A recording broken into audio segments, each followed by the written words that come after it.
Welcome to Midnight Rain Tales. The world sleeps, and the rain begins to whisper. In this quiet hour, stories drift through the night air, soft, chilling, unforgettable. Here, under the midnight sky, we share the tales the rain refuses to forget. Stay close and listen.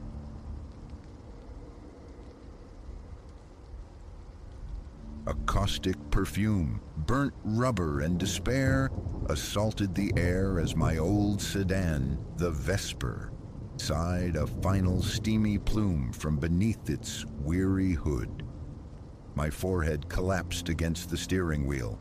I surrendered to the bleak absurdity, stranded here, utterly swallowed by the immense, indifferent landscape, the day bleeding out towards oblivion, and my phone, predictably, a useless brick. Stepping out was like plunging into an oven's breath, the heat clinging heavy despite the descending sun.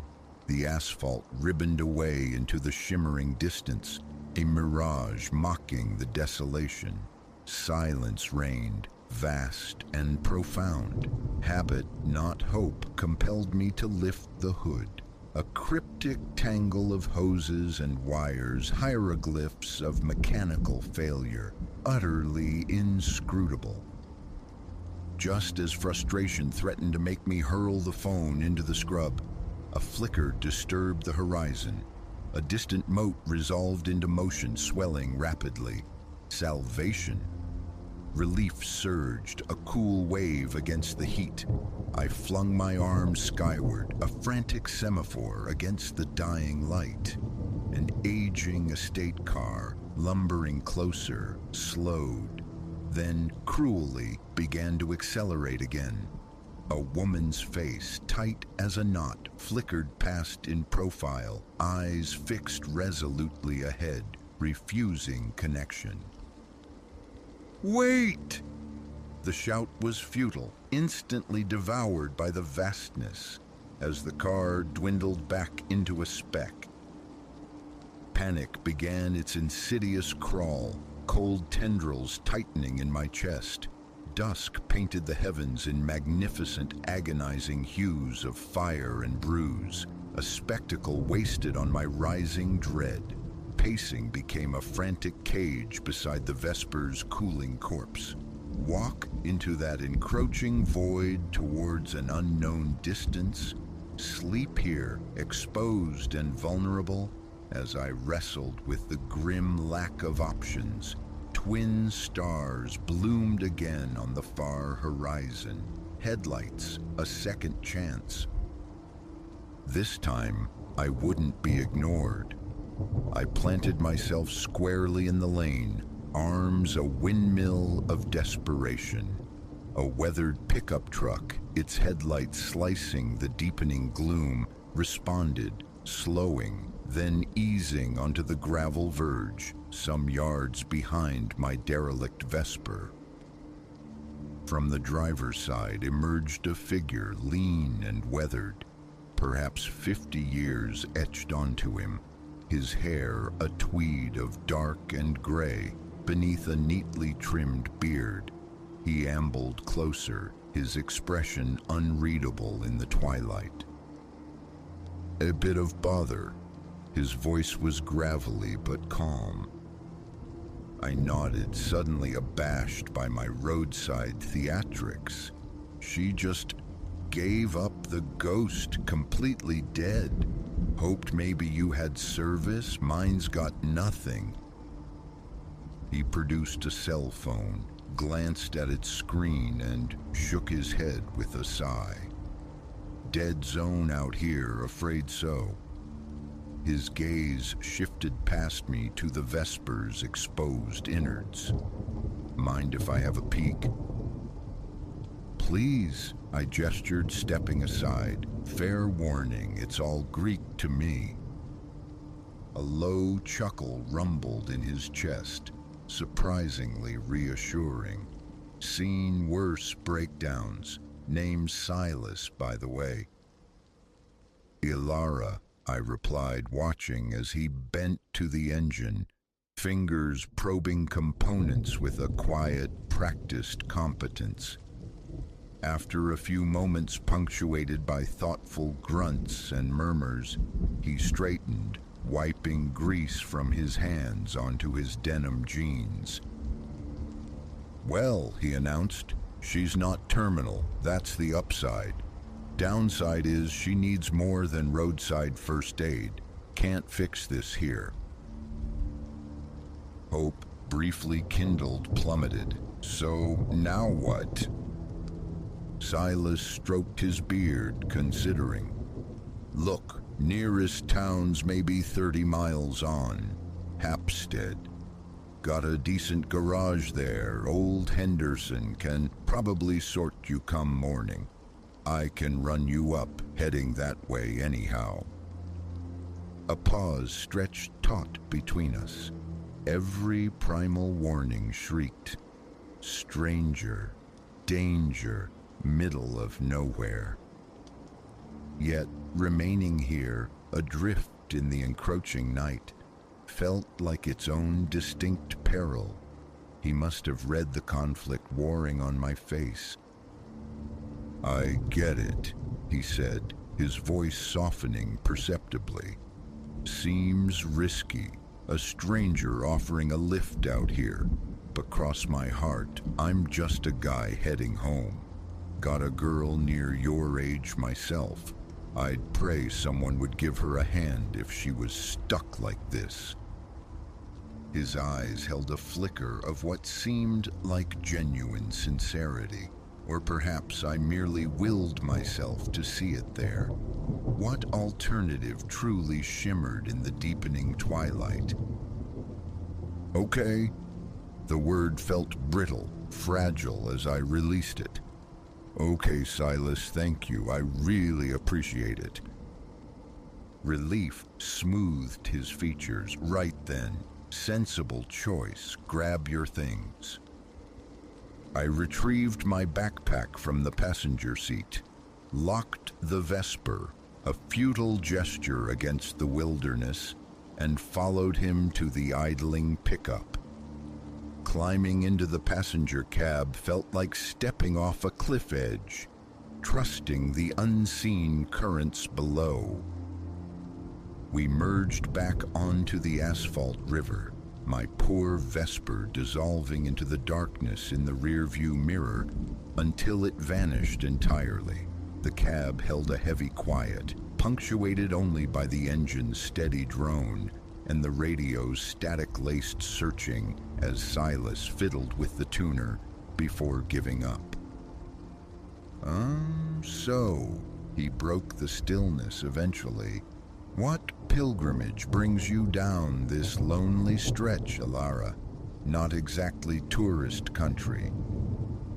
I offered a vague shrug, keeping my gaze fixed on the landscape melting into shadow beyond the window. "Just needed space, air, you know." He nodded, a look of sage understanding. "Road's good medicine sometimes, clears the head." Silence reclaimed us.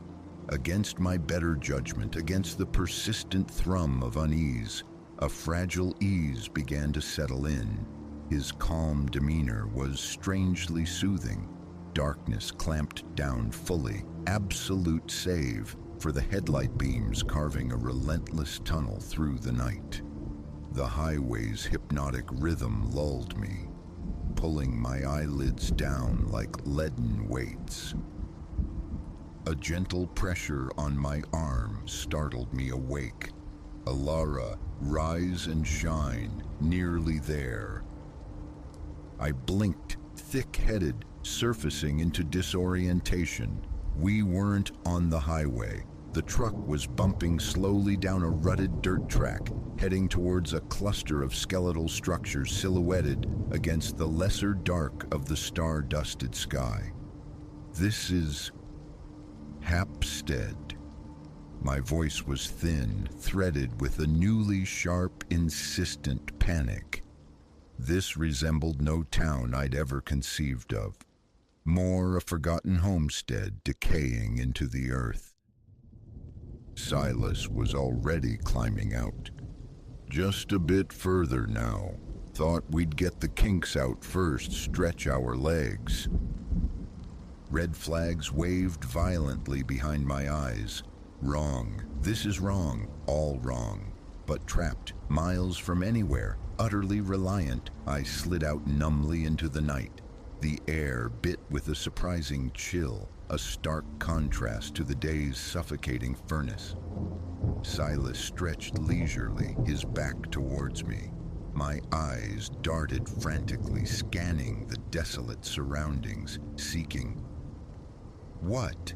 Leverage, an escape route, anything. "Lovely night, isn't it?" he murmured, turning back towards me. The mask had dropped completely. The easy warmth I thought I'd seen in his eyes had frozen over, replaced by something chillingly acquisitive, predatory. "Pity you won't see the dawn." Ice flooded my veins, paralyzing me. A scream lodged, silent and huge, in my throat. Just then, fierce beams slashed the darkness from behind us, pinning us like insects in their glare, momentarily blinding me. Silas spun around, spitting a curse. "Damn it all! What the hell?" As my vision cleared, swimming back into focus, I recognized the vehicle pulling up sharp beside his truck, the estate car. The woman from before emerged, moving with purpose, a long-barreled shotgun held with unnerving familiarity at her side. "Silas," her voice was flint, cutting through the night air.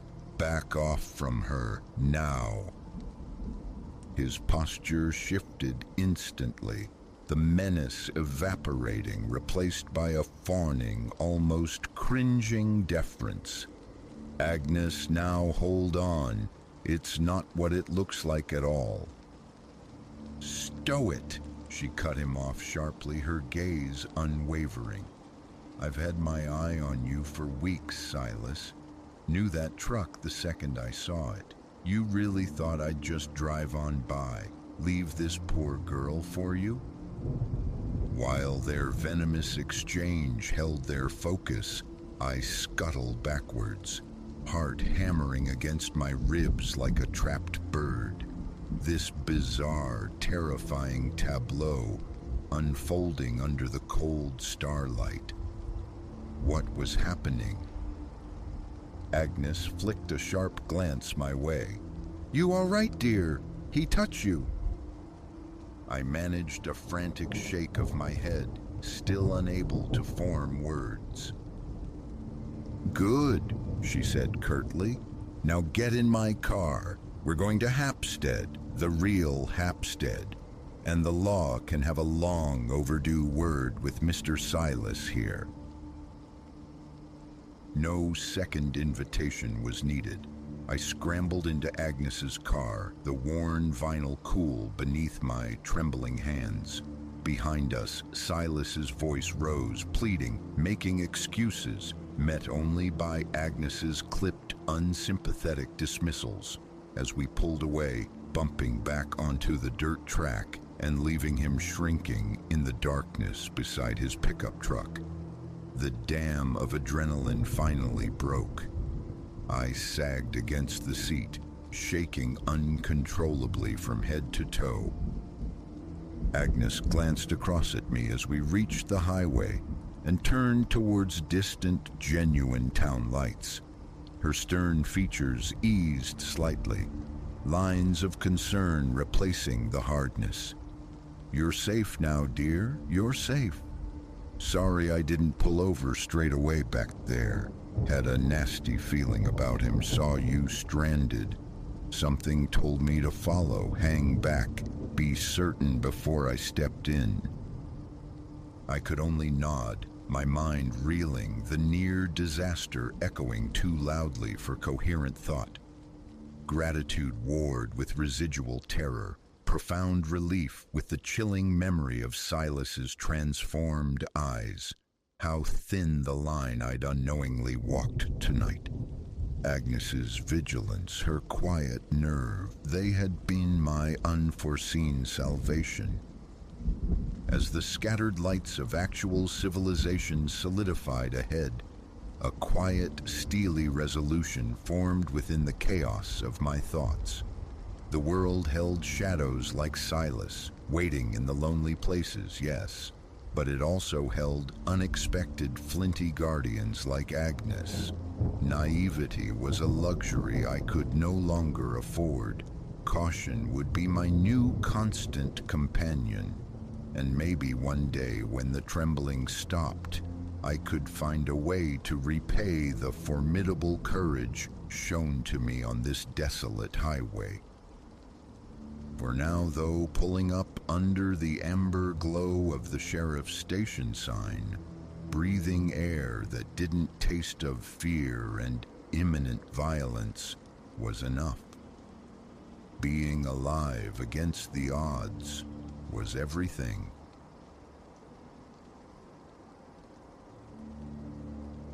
Thunder detonated, a concussive blast that murdered the lights.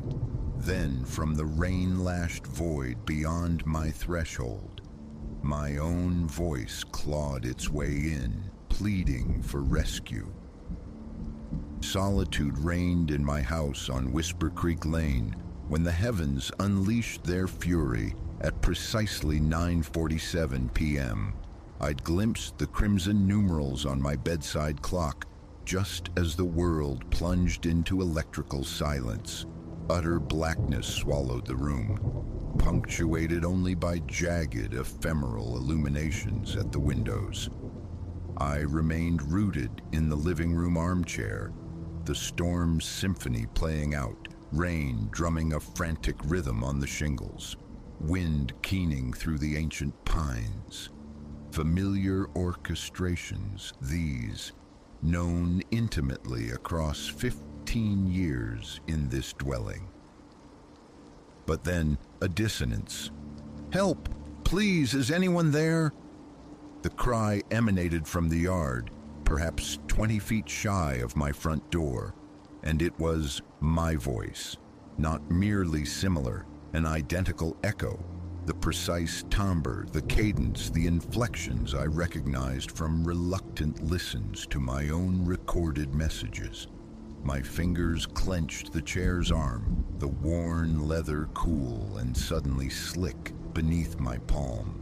A cold sweat beaded on my brow. I was paralyzed. "Can anybody hear me? I need help!"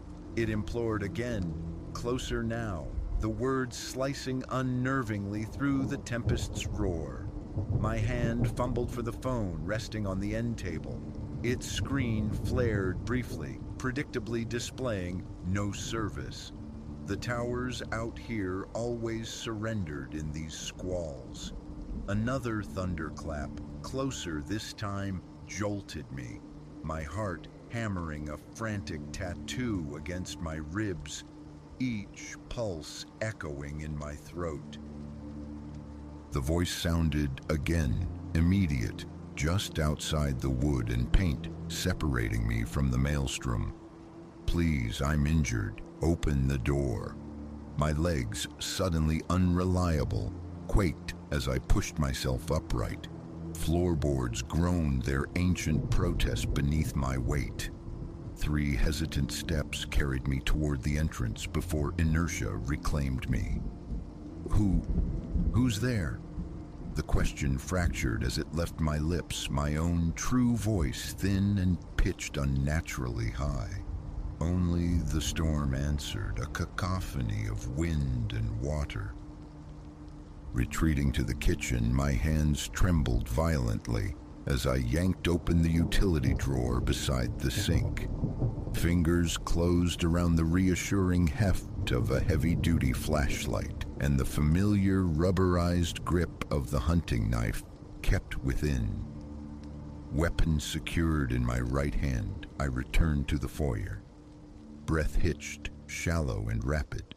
Perspiration traced icy paths down my spine, plastering my t-shirt to my skin. "Hello?" I ventured again, louder this time. Silence, save the elements. With my left hand, the knife still clutched tightly in my right, I reached for the deadbolt. The metal felt glacial against my fingertips. Slowly, deliberately, I turned the lock. The click resonated, magnified tenfold in the charged air. A gust assaulted me as I cracked the door open, cold rain stinging my face, soaking my shirt front. The flashlight beam stabbed into the oppressive dark. An empty porch gleamed wetly, wooden planks reflecting the artificial light. Rain fell in near solid curtains, blurring the landscape beyond. I descended the steps, the rough concrete abrasive beneath my socked feet. Shoes hadn't even crossed my mind. The flashlight's cone caught disturbances in the mud blanketing the front lawn.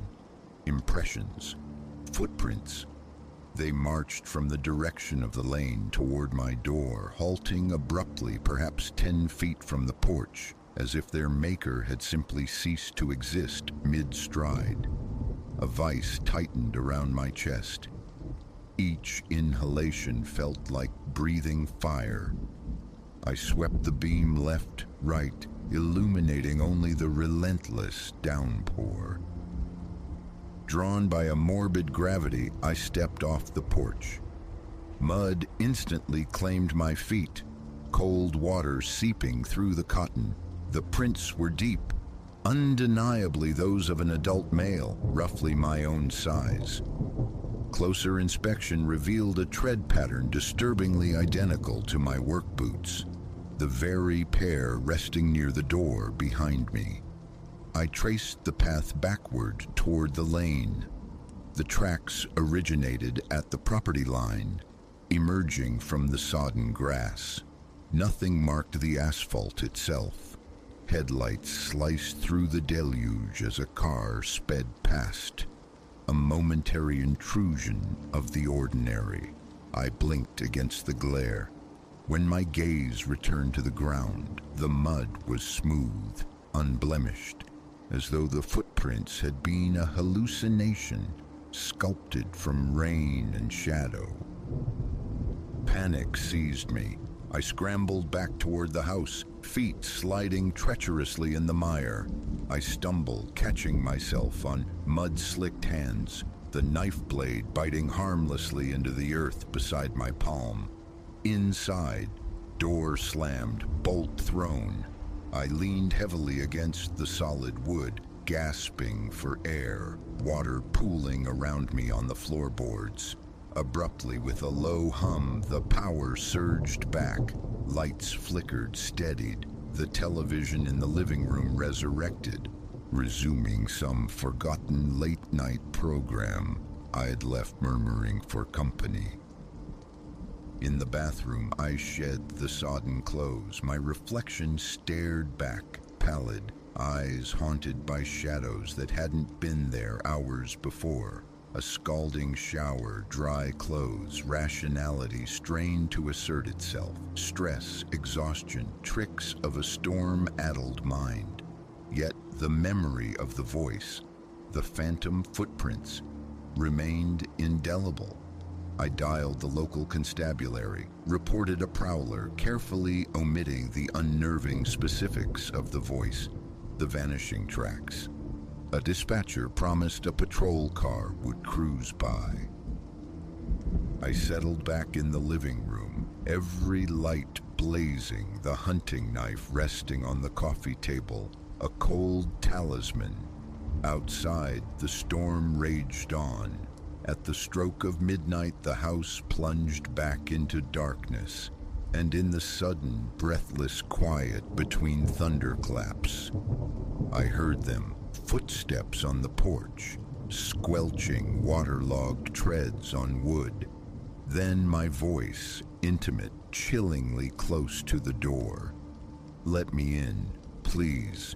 It's so terribly cold out here." motionless, breathless. "I know you're in there, Elias." My voice continued, a low confidence in its tone. "I can see your flashlight beam under the door."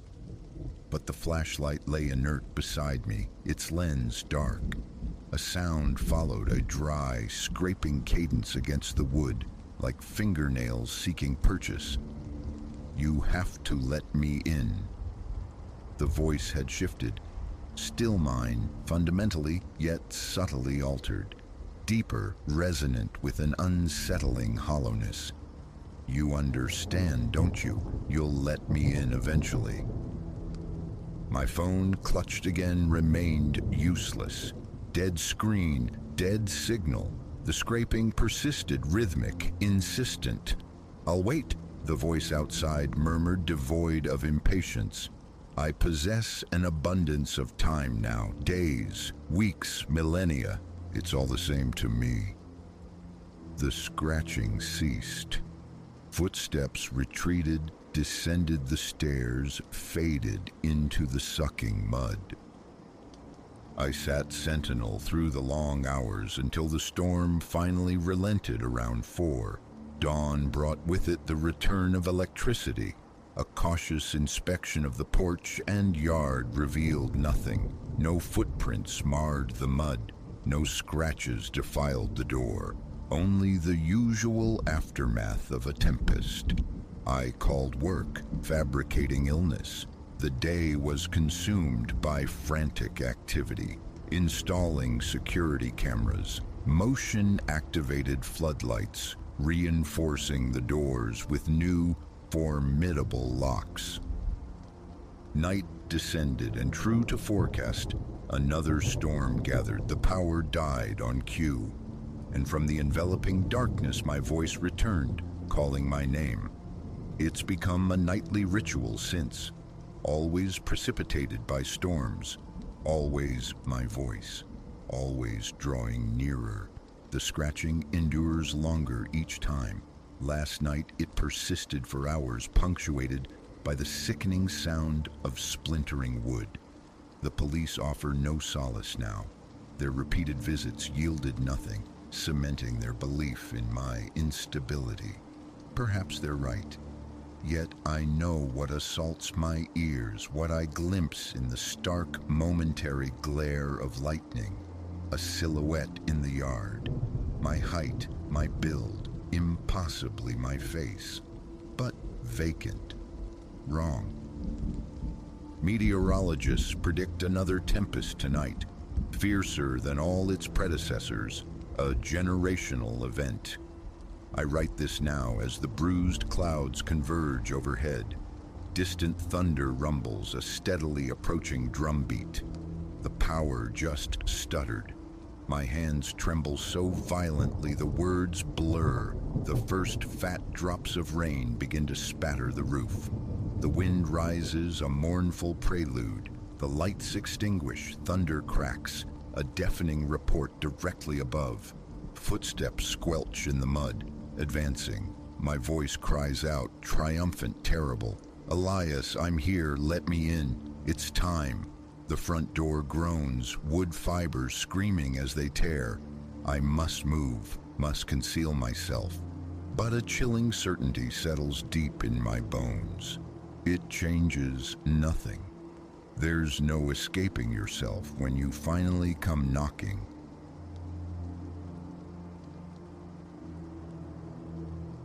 The initial breath, a phantom sigh against my ear, arrived on an utterly unremarkable Thursday. I was hunched over a behemoth binder of enrollment histories, adrift in the cramped artery of the building's underbelly, summoned there merely to unearth minutiae for some impending report. My department, staunchly Luddite regarding anything pre-2005, offered no digital recourse, condemning me to spelunking among the musty catacombs of shelving. Silence, thick and almost viscous, usually reigned in the basement, punctuated only by the low, incessant drone of the fluorescent tubes. But that day registered a different sound, faint, intimate, like respiration directly behind me. It sent an electric prickle across my scalp. I spun, finding only the receding perspective of metal racks under the stuttering gaze of the overhead lights. A shrug, a dismissal. Thus, it commenced. This edifice has housed my professional life for 3 years now. My duties revolve around administrative orchestration for my department, coordinating the arcane research materials faculty periodically dredge up. Above ground, the building hums with life, the migratory patterns of students, the collegial chatter near elevators, a persistent thrum of purpose. Down there, however, in the subterranean vault, time congealed. Air hung thick with the dust of forgotten years and the faint chemical tang of decay. People descended only for relics, superannuated texts, sarcophagi of files, skeletal equipment long retired, light rationed by weary fluorescent tubes, never quite banished the skeletal fingers of shadow from the corners. The walls wore a uniform, institutional gray, absorbing rather than reflecting illumination. My early tenure saw infrequent visits to this lower level. Necessity, however, breeds familiarity. The escalating demand for archived data, decades-old test scores, historical statistics, drew me downward with increasing regularity. I acclimated to the narrow passages, the low, thrumming song of the climate control. I mapped the territory, which ranges held the meticulously kept records, which corners were surrendered to cobwebs and the brittle husks of spiders. The space never offered welcome, yet it possessed a certain stark utility. Its sepulchral quietude permitted focus, a refuge from the clamor above. Gradually, though, the silence began to fray. Subtle disturbances began to punctuate the quietude. A furtive scuffle, perhaps. Shoe leather whispering on concrete just beyond the next metal stack. A dull thump muffled, like a heavy ledger closing softly. My immediate assumption, always, was a colleague navigating the labyrinthine aisles.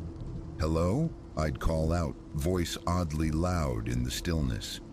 "Need a hand?" Emptiness answered. A brief search yielded no one. My rational mind pointed to the building's ancient respiration, its network of vents and pipes sighing and settling. Old structures groan, settle, breathe sighs of dust and time. Logical. I endeavored to ignore these sonic artifacts, but their insistence grew.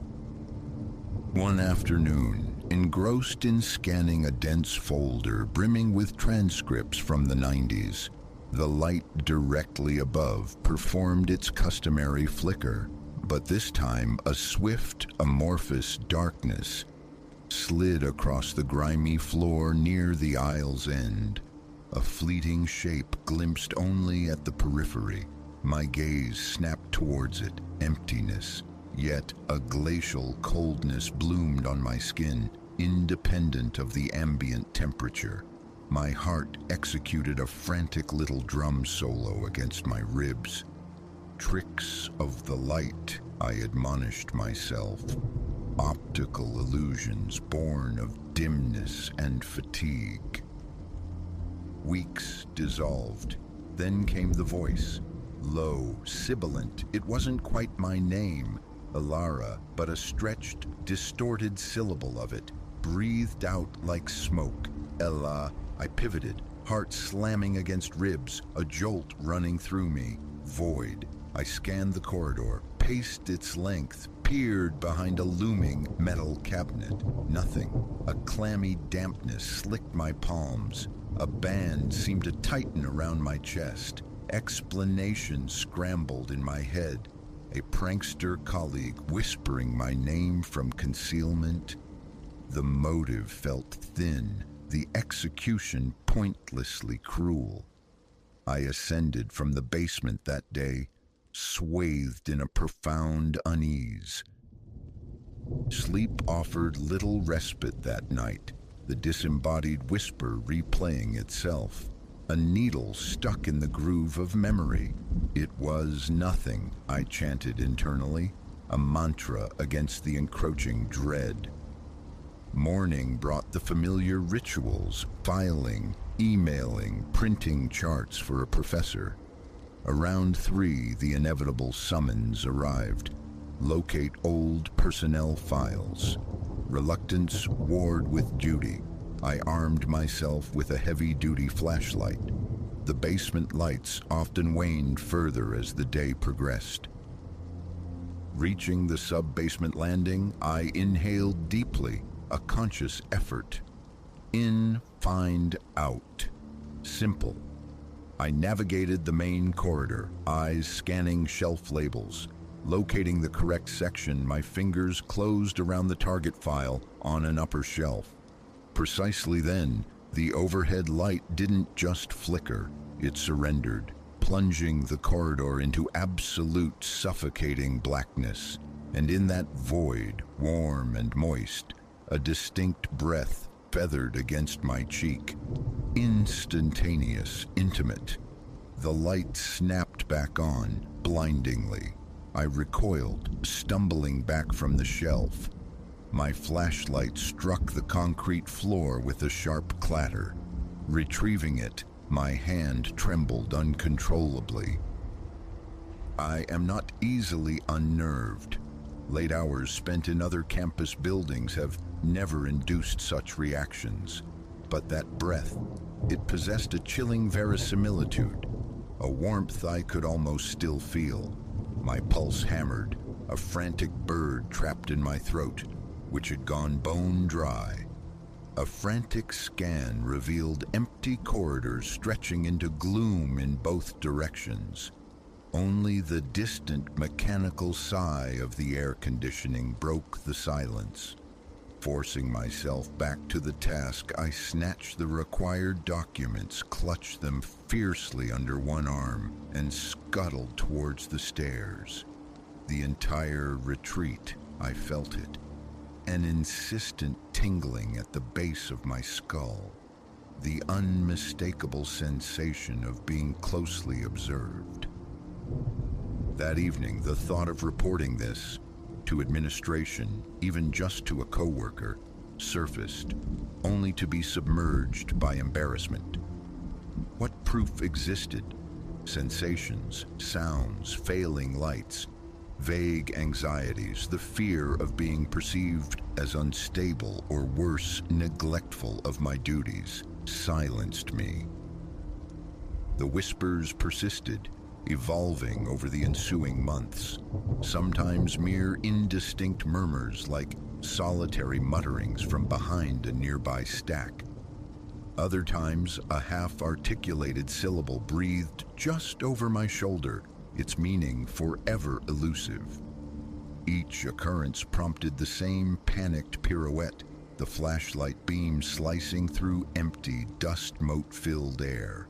My nerves frayed thin, each descent tightening a knot of viscous dread in my stomach. Sweat beaded on my forehead the moment I began the downward journey. I consciously curtailed my time below. Requests for archived materials were met with, certainly, though it might take a day or so, hoping oblivion might claim the request. A poor strategy, I knew, allowing fear to compromise my work. Yet every venture into that subterranean realm felt like entering a snare. The corridors seemed to constrict, the lights to dim with malicious intent. The usual scent of aged paper sometimes mingled with something else, something sharp and organic, like damp wool. My breathing hitched at the bottom step, my muscles tensing, braced for the next whisper, the next spectral flicker. Perhaps 6 months after the onset, I heard footsteps, slow, heavy, rhythmic, echoing from the basement's remote depths. "Is anyone there?" I called out, hating the tremor that betrayed my fear. Silence answered, yet the footsteps continued. Against all instinct, propelled by a desperate need for tangibility, I followed the sound. Rounding a corner revealed a long, straight corridor terminating 50 feet away in a locked storage room door. The sound emanated from that direction. I advanced cautiously, my own steps echoing unnervingly on the concrete. My hands felt icy, damp. The frantic thudding in my chest resonated in my ears. As my hand reached the cold metal door handle, the footsteps ceased abruptly, locked solid. Pressing my ear to the wood yielded nothing but profound silence. Behind me, the corridor stretched empty. The light overhead gave 2 convulsive flickers, then held steady. "Nobody here," I muttered, the words tasting like ash. Still, the feeling of being watched intensely prickled my skin. I fled, nearly tumbling up the stairs in my haste. Later that day, I broached the subject obliquely with Reese, a colleague. Had he noticed any odd sounds below? "Just the pipes sometimes," he'd replied easily. "Old building, you know." Pushing gently, I asked about whispers, movement. He regarded me with amiable bafflement. "No, Alara, nothing like that. Stressed, maybe?" The inquiry hung there, unanswered. I let it drop, unwilling to court the label of paranoia. Weeks later, I faced the Herculean task of sorting a mountain of obsolete textbooks, colonizing a corner of the sub-basement. Destined for cataloging or recycling, they demanded a full day's immersion in the place I most dreaded. By late afternoon, my back ached, sweat plastered my shirt to my skin, and my focus had blurred. Around 4, the familiar whisper curled around the edge of my hearing, seeming to originate from behind a tall barricade of cardboard boxes. "Ignore it. Focus." My hands, however, betrayed me with a slight tremor as they handled the dusty volumes, then closer, sharper, a susurrus that coalesced unmistakably into the fractured whisper of my name. "Ilara." I straightened, my knees suddenly weak, a queasy lurch in my stomach.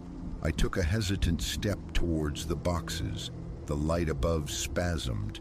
A soft, grating sound followed, like cardboard dragged across concrete. Peeking around the stack revealed nothing. My respiration quickened, vision momentarily swimming. Eyes closed, deep breath calmed down. A soft, deliberate exhalation ghosted the nape of my neck. I spun, book tumbling from numb fingers. Nothing but metal shelving and shadowed spines met my gaze. Enough. I bolted, abandoning the scattered books, fleeing the oppressive silence. Reese saw my face as I emerged onto the main floor.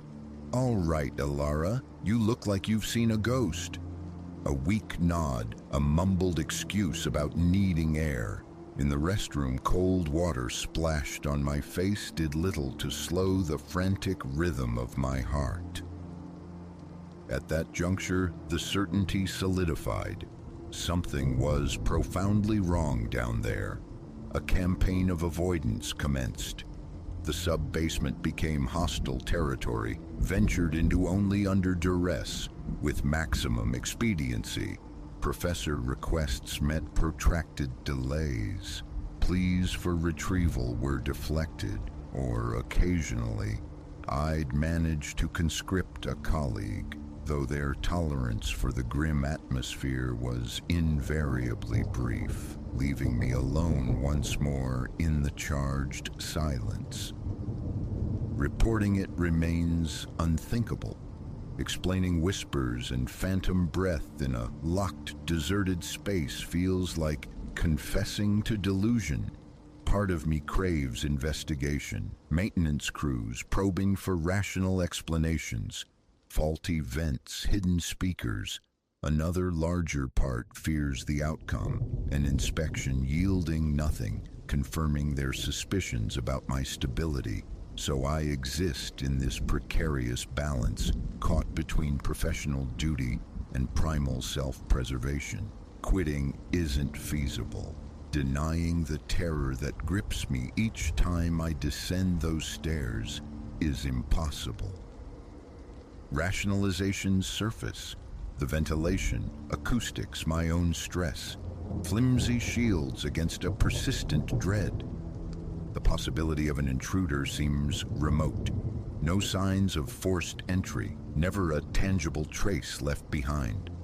The notion of recording, capturing irrefutable proof on my phone, arises and is swiftly quashed by a deeper terror, the dread of confirmation, of solidifying the unreal. So I soldier on, performing my duties with strained efficiency. When descent is unavoidable, I move with purpose, a swift retrieval mission. Don't linger, ignore the peripheral dance of shadows, disregard the flickering lights, the sudden, inexplicable chills. Yet the presence remains, a palpable weight just behind me, an unseen watcher inches away. Sometimes a soft, dry, rasping sound surfaces, like a voice struggling to form words.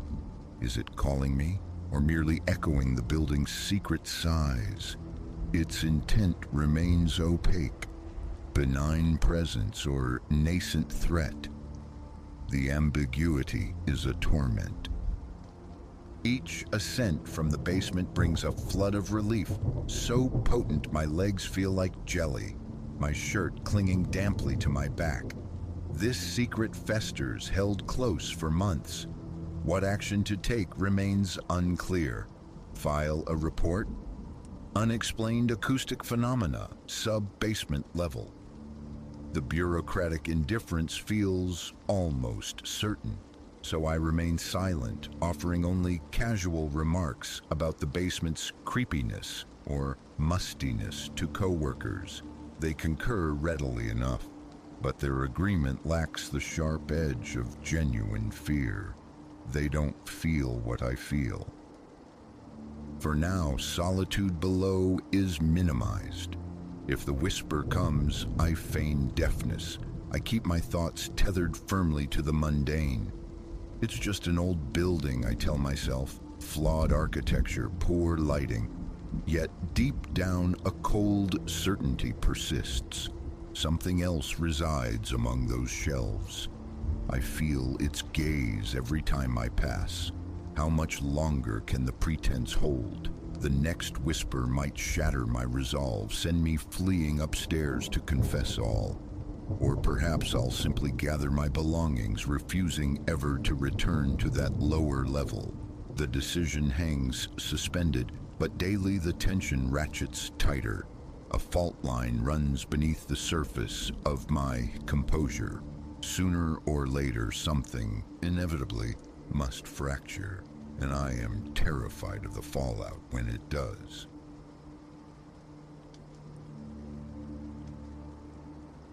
Barely 3 weeks have passed since I took possession of this modest rural acreage. The house squats on level ground, a stand of timber guarding its rear, a sparse orchard flanking one side. Only the antiquated wiring and the oppressively low basement ceiling struck me as immediate concerns. Apprehension isn't my nature. Solitude sits well with me. Yet from the first day, an indefinable disquiet settled over this place. I intend to lay out the sequence of events precisely as they unfolded, unadorned by theatrics or elaborate phrasing. Simply the facts as I encountered them. The afternoon I received the keys, I maneuvered my pickup close to the porch steps and began lugging boxes inside. The dwelling came largely furnished. The man who sold it, Silas told me, was scaling down his life and couldn't be bothered with hauling furniture. I traced a path through the rooms, testing switches, peering through windows. It felt unremarkable, perhaps layered with the fine dust of vacancy. Nothing at that point registered as peculiar. Opening the basement door, however, released a wave of stale, damp air, redolent of old soil. Wooden stairs groaned beneath my boots. Standing just over 6 feet, I found the clearance inadequate, forcing a crouch to avoid the heavy joists overhead. The space felt confining, illuminated feebly by a solitary bulb dangling mid-ceiling. I paused, scanning the gloom, noting some rough-hewn wooden racks. Silas had mentioned storing homemade wine on them. A few empty bottles lay scattered like fallen soldiers.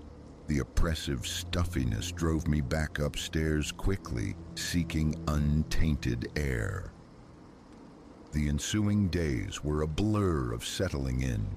Clothes found their way into closets, kitchen cabinets absorbed my provisions, and a corner became my workshop. A rhythm established itself, morning trips to town for groceries or hardware, afternoons dedicated to minor repairs. By the close of the first week, I'd replaced damaged roof shingles and cleared the gutters.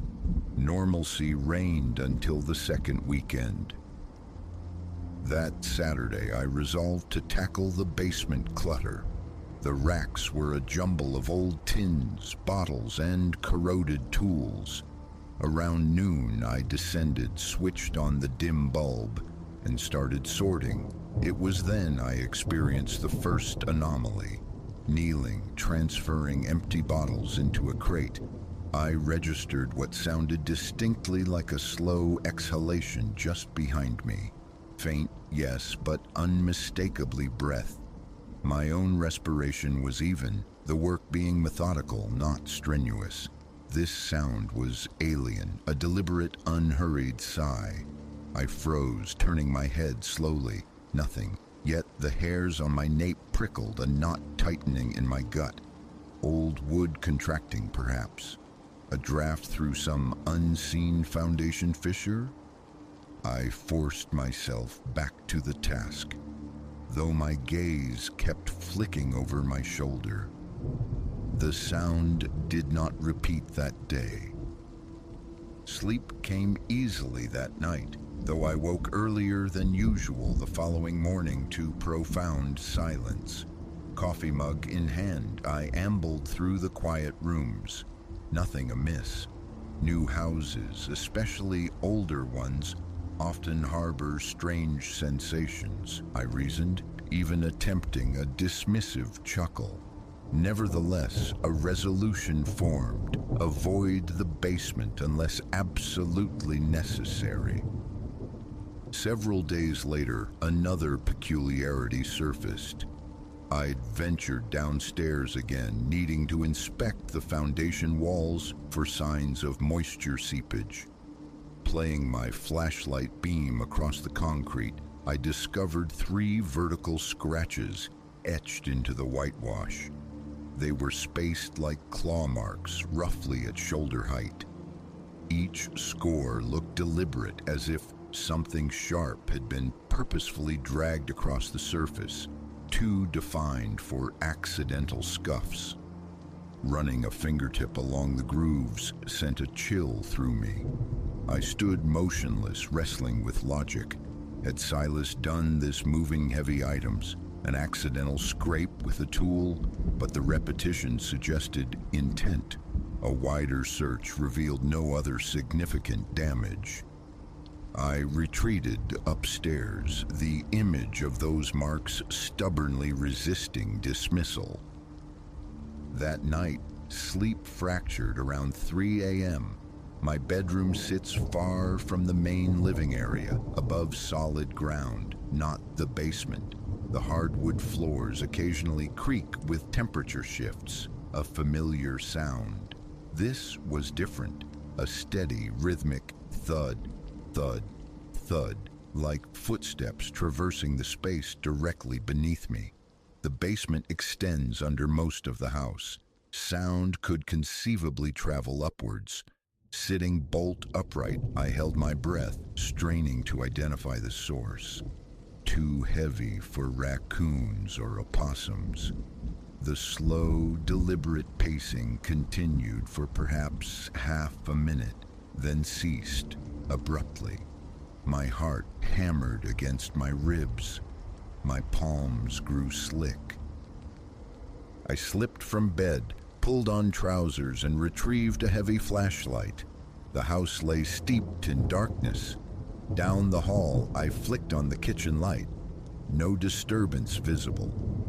I approached the basement door, closed, but the padlock I religiously secured each night dangled open from the hasp. I froze. My memory was adamant. I had locked it before retiring. Lifting the padlock, I examined it closely. No scratches, no indication of force. Simply unlocked. Switching on the flashlight, I eased the basement door open. Below, darkness reigned. The single bulb was extinguished. From the top step, I swept the beam across the subterranean space. Stillness. My hand trembled slightly. "Hello?" My voice, thin and reedy, elicited no reply. I flipped the wall switch. The bulb flickered to life, illuminating the central area. Nothing appeared moved or disturbed. Descending a few steps, I peered into the shadowed corners. Empty. Feeling foolish standing there in my t-shirt, flashlight clutched tight, I ascended, re-secured the padlock, and tugged it firmly. The urge to investigate further had evaporated. Sleep, when it finally returned, was fitful, punctuated by periods of tense listening. Silence persisted, yet unease lingered until dawn. The following day's errand was specific, a new padlock. The hardware store proprietor recommended a heavy-duty model, boasting its resistance to bolt cutters. I offered no explanation, purchasing it along with a sturdier hasp. That afternoon, I installed the new hardware, testing the door repeatedly. Solid, no give. A fragile sense of security returned. I resolved to ignore the strangeness, to immerse myself in routine. For 2 days, tranquility held. Then, one evening after dinner, while watching television in the living room around 9, a distinct bump emanated from the kitchen's vicinity, like a single rap on a hollow surface. Pausing the show, I walked into the kitchen. The sound had originated near the basement door. The new padlock remained securely fastened. I stood, listening intently. My pulse was even, yet a ripple of apprehension washed over me. A dull thump, followed by silence. Pressing my ear to the wood yielded nothing further. Settling pipes, I told myself. The groans of an old house. Returning to the living room, I increased the television volume, trying to drown the gnawing sensation in my gut. Hours later, preparing for bed, I checked the door one final time, still locked. I secured my bedroom door as well, an unusual precaution, but it offered a sliver of comfort. Sleep claimed me only to be shattered around 2 a.m. I woke abruptly, silence save for the refrigerator's low hum. I lay listening for footsteps. Nothing. After 10 minutes, I drifted back into uneasy slumber. Morning arrived with sunlight and birdsong, dispelling nocturnal anxieties. Coffee brewed, phone checked. A semblance of normalcy returned. I approached the basement door. The padlock held firm. Still, a need for certainty propelled me. Key in hand, I unlocked the heavy mechanism and pushed the door inward. My footfall on the top stair resonated below. Reaching the bottom, I stood motionless, surveying the area. Racks unchanged. Scattered bottles remained. Then on the wall, opposite the scratch marks, I saw it. A faint smear. It resembled a handprint, smudged, as if dusty fingers had pressed against the whitewash. Moving closer, I tentatively placed my own hand over it. Roughly the same size, perhaps slightly narrower. The print was grayish, like soot or ash. Touching the wall revealed only dry coolness. My stomach lurched. I realized I hadn't examined this particular wall in at least a week. I conducted a thorough search behind boxes, inside old corner cabinets. No footprints, no sign of recent human presence. The damp earth smell persisted. The dirt floor near the foundation appeared undisturbed. Had I simply overlooked this mark before, or was it new? I decided it had to go. Fetching a rag and water from upstairs, I scrubbed the wall until the ghostly impression faded. I glanced again at the scratches opposite. They remained stark and unchanged. Leaving the basement, I locked it meticulously and retreated to the kitchen for another coffee. A tremor lingered in my hands. Thoughts of seeking help, a neighbor, a friend, surfaced. But my local connections were few. Besides the fear of appearing foolish, the man spooked by shadows held me back. Days trickled by with fewer overt incidents. I immersed myself in work, mowing the lawn, trimming unruly branches, painting an upstairs room. Yet vigilance became second nature. Especially at night, I'd find myself silencing the TV, closing my laptop, just listening. Sometimes profound quiet, other times a faint creak, an unplaceable thud. Then, just over a week ago, I resolved to give the basement a comprehensive cleaning. Lingering junk and potential nesting sites needed clearing.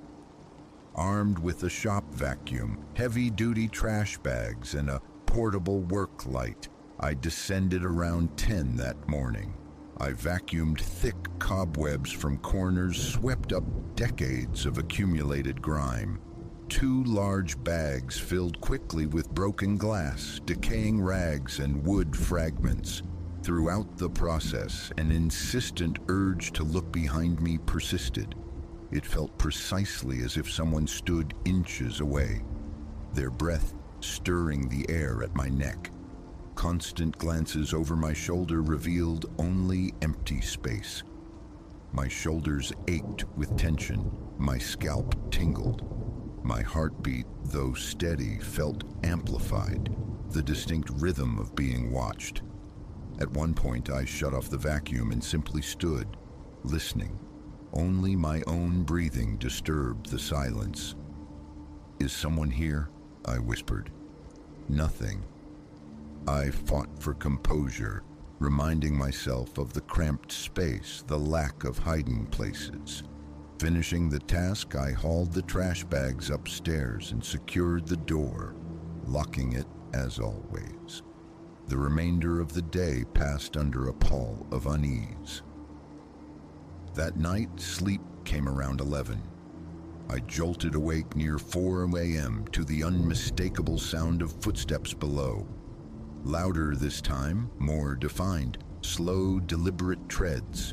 Then a soft thud, as if the basement door itself had been lightly struck. My heart seized, then began a frantic pounding. Sitting up, I switched on the bedside lamp, listening acutely. The next sound chilled me, the faint squeal of hinges.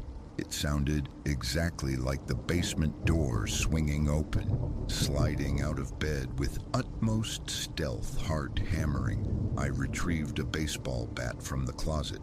My mouth was desert dry, palms damp. Reaching my bedroom door, I opened it a fraction, peering into the hall, dimly lit by the kitchen nightlight. I waited, poised, expecting a figure to emerge from the shadows. Silence stretched for a full minute. Slowly, cautiously, I moved down the hall and into the kitchen. The basement door stood slightly ajar. On the floor lay the heavy-duty padlock, open, gleaming innocuously under the nightlight, utterly undamaged. My chest constricted. I could feel the frantic pulse in my throat. Creeping forward, I nudged the door wider. Darkness gaped beyond. Reaching for the switch beside the frame, I flicked it. The basement bulb illuminated the familiar scene. Empty, no sound of movement. Going down there was unthinkable. I pulled the door shut, slid the padlock back onto the hasp, and clicked it locked. I stood there for a long moment, catching my breath. The next morning, I replaced the padlock yet again, just in case. And that is the current state of affairs. The sounds persist, intermittent but undeniable. The feeling of being observed whenever I must enter that subterranean space remains potent. There are no logical answers, no forced entry, no damage to the doors or the locks, which simply appear on the floor, violated yet pristine. I possess no explanation beyond my own senses. Something resides down there. Something that resists confinement. Proof eludes me, but the conviction is absolute. I strive to maintain normalcy, to care for this property, but pretending this isn't occurring is impossible.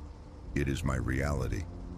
I've witnessed the scratches, the spectral handprint, the inexplicably opened locks. I've heard those footsteps in the dead of night. No children play pranks here. No known tragedy stains this house's history, yet the wrongness is palpable. The sense of not being alone is unshakable. That is the simple truth. Each night I secure that basement door, yet part of me anticipates finding it gaping open by morning. Part of me listens for those circling steps below, the pacing of something waiting patiently for me to descend once more, and I cannot claim to be prepared for that encounter.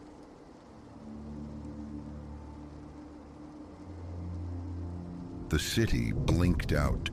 One moment, the familiar urban glow. The next, an absolute suffocating absence of light. Not merely my apartment, but the whole metropolis seemed swallowed by velvet void.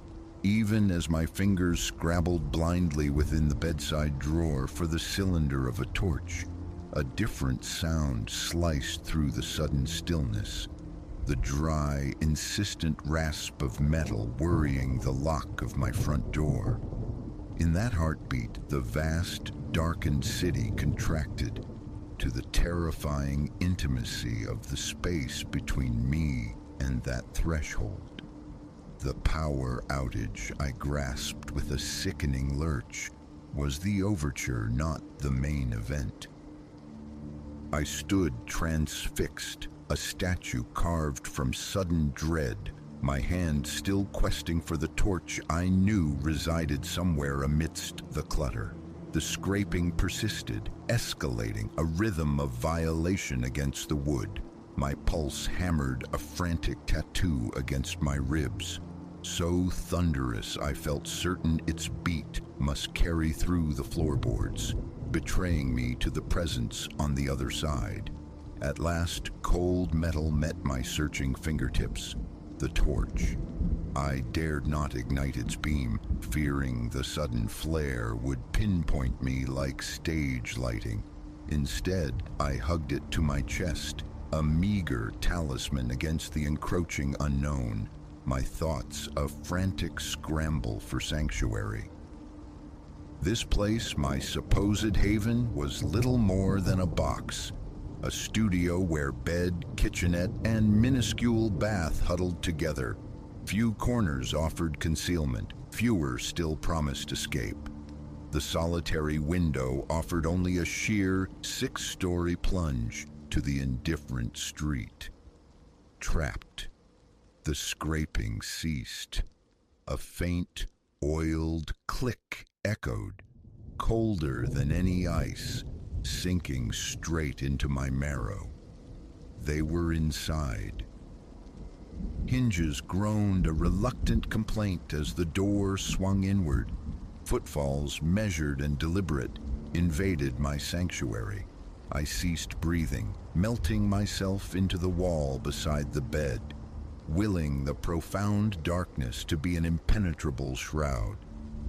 "I know you're here," a voice rasped, low and gravelly, laced with a chilling confidence. Unfamiliar, male. Why not surface, make it simpler for us both? Immobility was my only strategy, silence my shield. Perhaps if I remained utterly still, a phantom in my own home, he would assume emptiness and depart. Wishful thinking, he didn't leave. Instead, the sounds began. Drawers pulled open, the rustle of my possessions being sifted through. Each noise detonated in the amplified silence. My senses stretched taut, mapping his unseen movements. Paralysis wouldn't save me. Action, however perilous, was demanded. Inch by agonizing inch, I began to slide along the wall, navigating by memory towards the kitchenette. A knife, even a small one, might offer a sliver of hope. My foot snagged, a carelessly discarded shoe, perhaps, and I pitched forward with a stifled gasp. The sound, though minor, reverberated like a dropped stone in a silent well. The intruder's explorations halted instantly. "There you are," he murmured, the voice closer now, far too close. Panic erupted, a scalding geyser within me. Stealth abandoned, I lunged blindly towards the kitchen counter, hands outstretched like a sleepwalker's. His heavier tread pursued, swift and purposeful. My hip struck the counter's sharp edge, sending a blinding jolt through me, but momentum carried me onward. My fingers swept frantically across the surface, scattering unseen objects, desperate for the familiar shape of a handle. Contact cold steel. I whirled, brandishing the paring knife, and simultaneously thumbed the switch on the torch.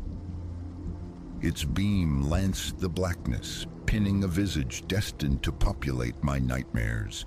Tall, framed by a ragged beard, his eyes reflected the light with a feral gleam. In his grip, a length of rusted metal, a crowbar. "Stay back," I commanded, the words trembling despite my resolve. "The police are called, on their way." He chuckled, a grating, ugly sound that vibrated down my spine. "No, they aren't, little bird. Lines are dead. Just you. Just me." He advanced a step. I instinctively recoiled, my spine finding the unyielding counter. The knife felt flimsy, inadequate, its tip quivering as the torchlight danced a mad jig across the cramped space. "What is it you want?" I stalled, mind racing, seeking purchase on the slippery slope of this terror. "What does anyone want?" he countered, waving the crowbar vaguely towards my meager belongings. "Cash, shinies, maybe a bit of company on this long, dark night." The insinuation coiled sickeningly in my gut. My knuckles whitened on the knife handle. I would use it. I had to. He must have read the shift in my eyes, the hardening resolve, because his own expression shed its predatory amusement, turning flat and hard. "Don't be foolish," he warned. "Hand over what's valuable and I walk. Nobody needs to bleed." But the lie was transparent. Acquiescence felt like a death sentence. Survival demanded defiance. With a strangled cry, I lunged, not aiming so much as slashing wildly. He recoiled sharply, the blade whistling through empty air. The torch beam stuttered, plunging us into momentary, disorienting blackness. A snarl ripped from his throat, raw fury replacing the earlier menace. The crowbar arced through the darkness. I felt the wind of its passage stir my hair as I ducked, heard the sickening crack as it splintered the cabinet behind me. I scrambled backward, desperate for distance. But the darkness confused my bearings. My foot caught on something, a fallen chair, and I sprawled onto the unforgiving floorboards. The knife skittered away, swallowed by the shadows. Pain flared in my knee, a sharp protest from the impact, but there was no time for it. I heard him coming, his breathing ragged with exertion and rage. Crawling frantically, my hands swept the floor, seeking any object, any leverage. They closed on something solid, rectangular, a thick paperback novel, a pathetic weapon, but my only one. His heavy steps drew nearer, looming above me. Tensing, I waited until I sensed his presence directly over me, then swung the book upward with every ounce of strength I possessed. It connected with a satisfyingly solid thump. A grunt of pain rewarded the effort. His momentary stun was my chance. I scrambled upright and ran. But where? The front door stood open, a dark maw leading to an equally dark hallway. He could easily overtake me there. The bathroom, a lock, perhaps a window. I flung myself towards it, slammed the flimsy door shut, and fumbled with the lock mechanism in the pitch black. Just as the bolt clicked home, a heavy weight slammed against the other side. "Open this door," he bellowed, the wood vibrating under his fists. "Open it now, or I swear I'll splinter it." I retreated, eyes darting wildly around the tiny, suffocating space. The window, high, narrow, barely large enough. My only prayer. As the assault on the door intensified, punctuated by the sickening crack of stressed wood, I clambered onto the toilet tank, fingers scrabbling at the window latch. Stiff, corroded, it resisted my trembling efforts. A loud crack split the air as the door frame began to give way. Renewed desperation fueled my fingers. Finally, the latch yielded. The window screeched open. Cool night air flooded in, carrying distant sirens and faint shouts from the chaotic streets below. With a final deafening crash, the bathroom door burst inward. No looking back, no hesitation. I shoved myself through the narrow opening, heedless of the frame scraping raw lines across my skin. For one heart-stopping instant, I hung suspended, half in, half out, over the abyss. Then, rough hands grabbed at my ankles, yanking, trying to haul me back into the nightmare. A final, convulsive heave, and I tumbled free. My stomach plummeted with the certainty of a fatal fall. Instead of pavement 6 stories below, I slammed onto the grated metal platform of a fire escape I hadn't known existed. The impact stole my breath, but survival instinct screamed louder than pain. Above, I heard him cursing, struggling at the narrow window. Ignoring the fire radiating through my bruised body, I forced myself upright. The iron structure groaned and swayed precariously under my weight as I descended, hand over hand, into the deeper darkness below, as fast as I dared. When my feet finally met the solid, littered pavement of the alley, I ran with lungs searing and legs pumping like pistons. Ran until the sounds of pursuit dissolved into the city's ambient chaos. Ran until I stumbled into a public square, suddenly illuminated by the flashing emergency lights of first responders marshaling against the blackout. Later, wrapped in the crinkling foil of a shock blanket, a paramedic tending to my scrapes and bruises, the adrenaline tide finally receded. The crushing weight of the ordeal settled upon me, tremors shaking my entire frame. But beneath the fear, a new awareness flickered. I was alive. I had stared into the face of my deepest terror and fought my way back. As the first tentative fingers of dawn began to stroke the bruised sky, painting light across the still darkened city, I knew whatever came next, whatever challenges this broken night foreshadowed, I would meet them. I was stronger than I had ever imagined.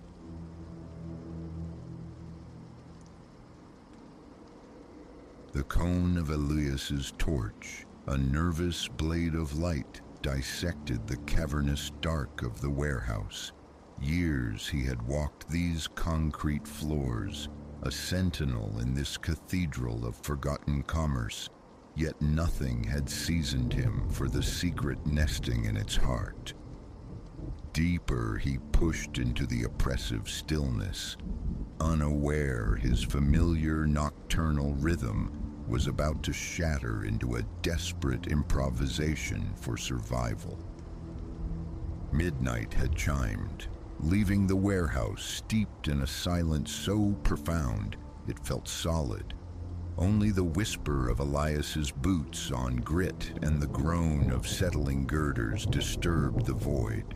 1,000 patrols, identical loops through dust and shadow, but this circuit hummed with an unfamiliar frequency, a tension coiling in the stale air. His light scoured racks laden with phantom cargo, relics swatted in grime. All appeared undisturbed in this wing, supposedly shuttered for upgrades Elias couldn't recall ever witnessing. He pivoted, aiming for the distant comfort of his station, when a sound snagged his attention. A faint, dry friction, almost subliminal. In the absolute quiet, it resonated like a dropped pin on stone. He froze, ears straining.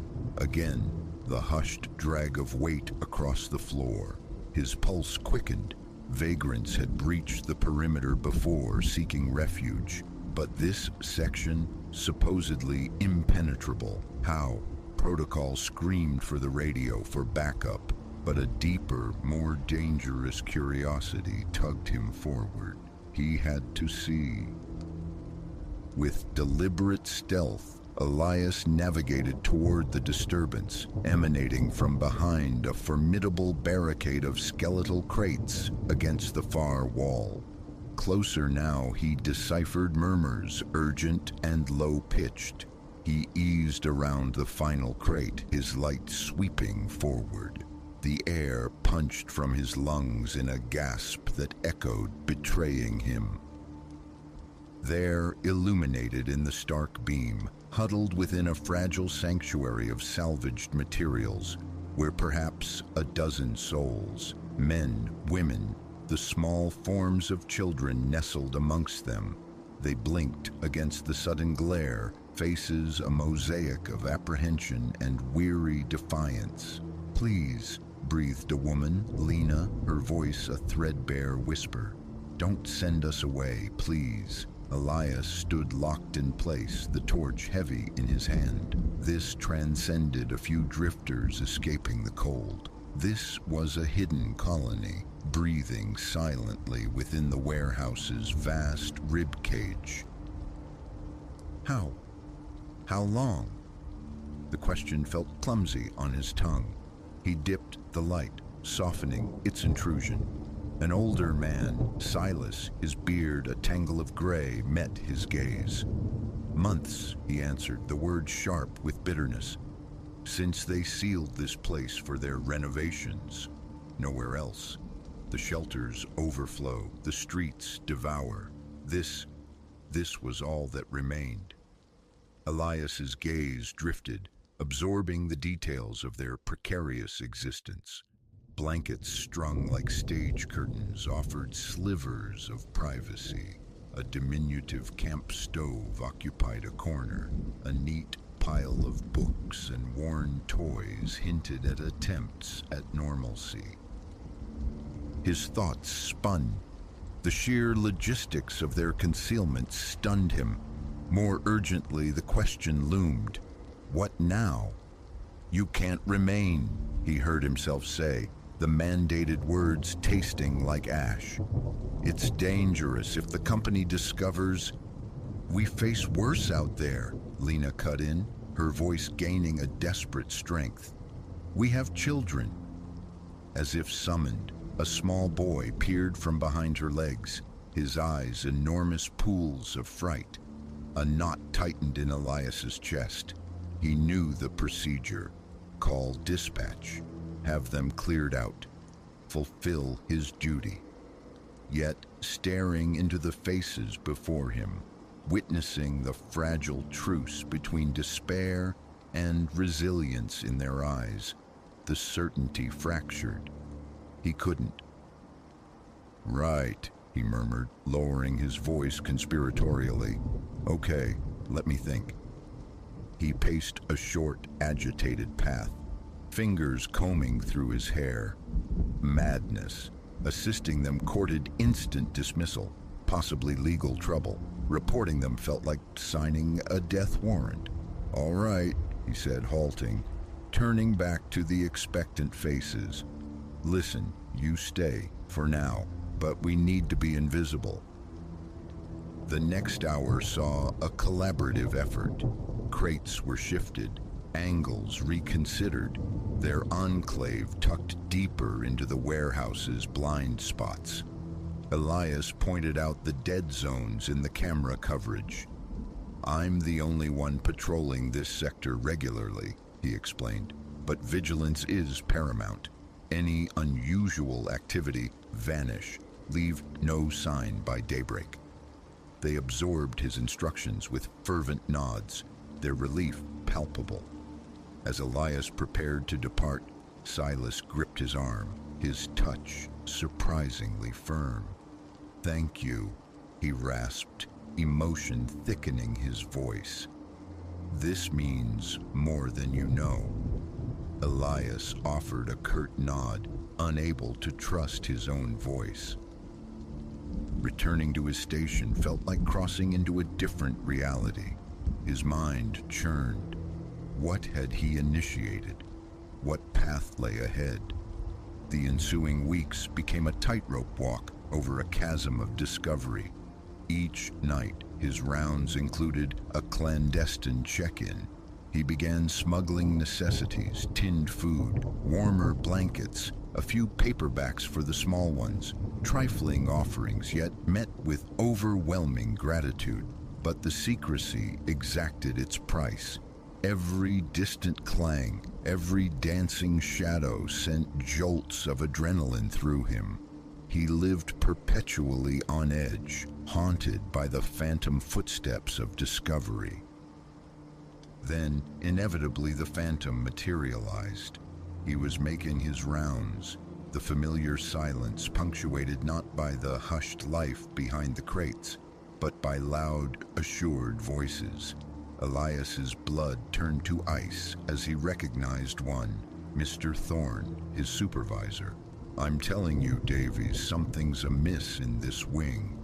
Power draw is anomalous. Heard noises myself last week." Elias broke into a silent run, his heart hammering against his ribs. "Warn them. Give them time." He rounded a stack of pallets just as Thorne materialized from the gloom, flanked by two other men. They halted, Thorne's face tightening.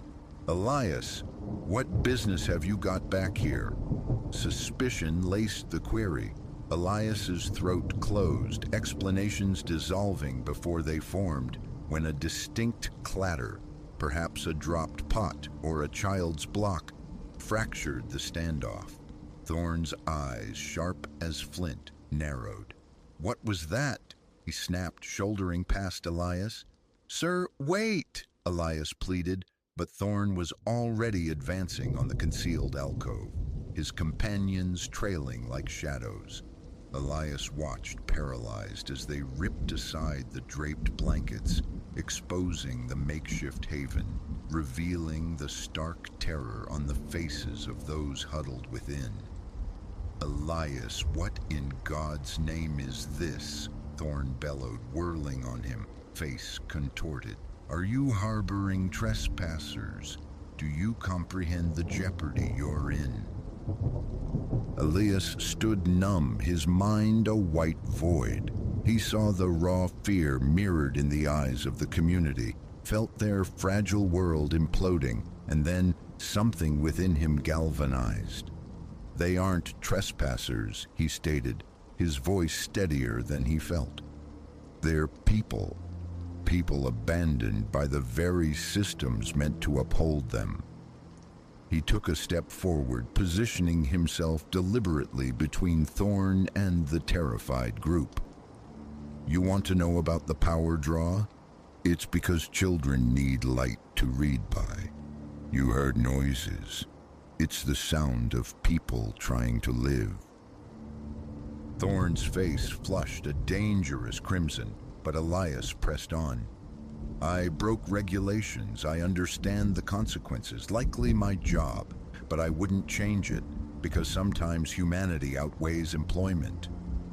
A profound silence descended, heavy and charged. Every eye in the cavernous space fixed on him. Unexpectedly, one of Thorne's companions spoke, his tone quiet but firm. "The guard has a point, sir. We can't simply cast them out." Thorne studied Elias, then the cluster of frightened people, then the vast, indifferent space around them. A visible war played out across his features, regulation versus something older, more fundamental. He expelled a long breath, the rigidity leaching from his shoulders. "All right, Elias, you've made your case, but it stops here, not like this." In the hours that followed, a strange council convened amidst the dust and shadows. They spoke, truly spoke, of fractured systems, overflowing shelters, the human toll of averted gazes. As the first tentative fingers of dawn probed the grimy skylights, a nascent plan emerged. A collaboration, the company and local aid groups, transforming this derelict wing into sanctioned refuge. It was imperfect, bureaucratic hurdles looming, yet undeniably a beginning. Watching the dawn paint the grimy windows, sketching fragile hope onto the faces of those he had risked everything for, Elias felt an immense burden lift. The path forward remained uncertain, fraught with paperwork and potential conflict.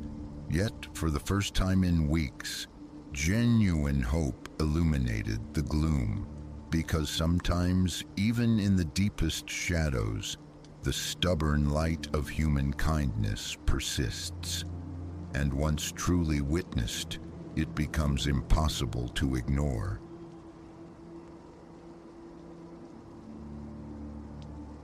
Betrayal wears many faces, but never had I conceived it might wear mine, staring back from the cold plane of the looking glass. Yet there I stood, transfixed, watching the familiar contours of my own visage warp into something alien, something utterly other. It began, mundanely enough, on a Tuesday. The day unfolded like any other unremarkable segment of the week. The hiss of the shower, The scrape of the razor, the rhythmic brush of teeth. Routine, mechanical. Time, however, had slipped its leash, leaving me scrambling through my ablutions, barely registering the man in the mirror. It was then a mere flutter at the edge of sight, a motion dissonant with my own frantic haste, that snagged my attention. I halted, toothbrush lolling, and confronted the glass directly. For an instant, normalcy reigned. My reflection, damp-haired Elias, a fleck of foam clinging stubbornly to his lip. But the stillness fractured. Subtly at first, an infinitesimal lag crept into the mirrored movements, a phantom delay as if observing me across an impossible distance. A blink, mine instantaneous, its own arriving a fraction of a second tardy. I raised a hand, a hesitant semaphore in the steamy air. My counterpart obliged, yet its gesture was disjointed, puppet-like, imbued with the uncanny awkwardness of flawed digital mimicry. Ice feathered down my vertebrae. This wasn't plausible. Mirrors are constants, immutable reflectors of reality. Fatigue, surely. I was depleted, running on fumes. Hastily rinsing, I splashed frigid water onto my face, snatched my keys, and fled the bathroom, attempting to shed the unease like a damp coat. The hours that followed dissolved into a preoccupied haze. Concentration fractured at my desk, thoughts invariably spiraling back to the unsettling tableau in the bathroom.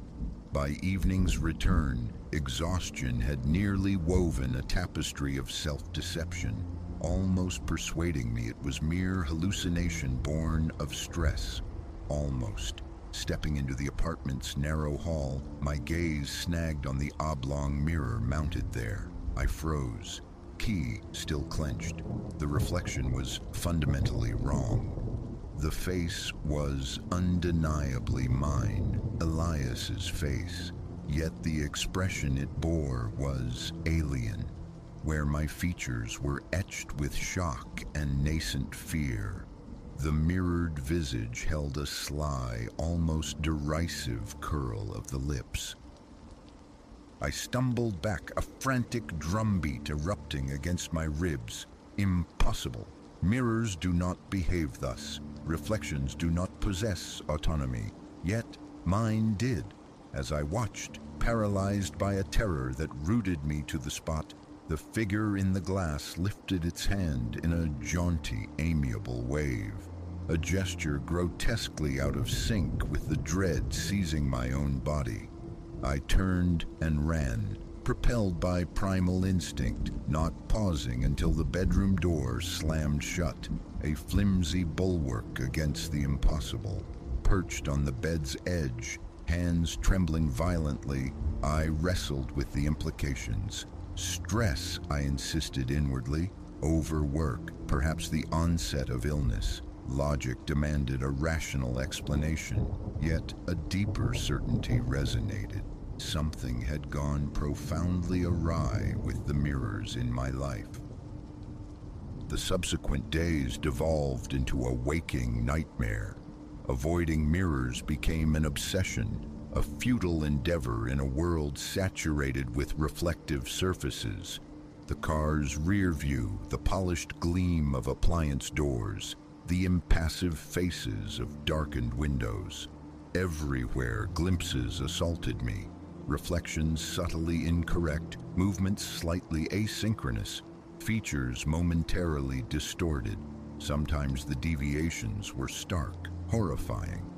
Once, glancing sideways at a shop window while walking, I saw my reflection striding in the opposite direction, casting a backward glance at me, a wide, knowing grin plastered across its face.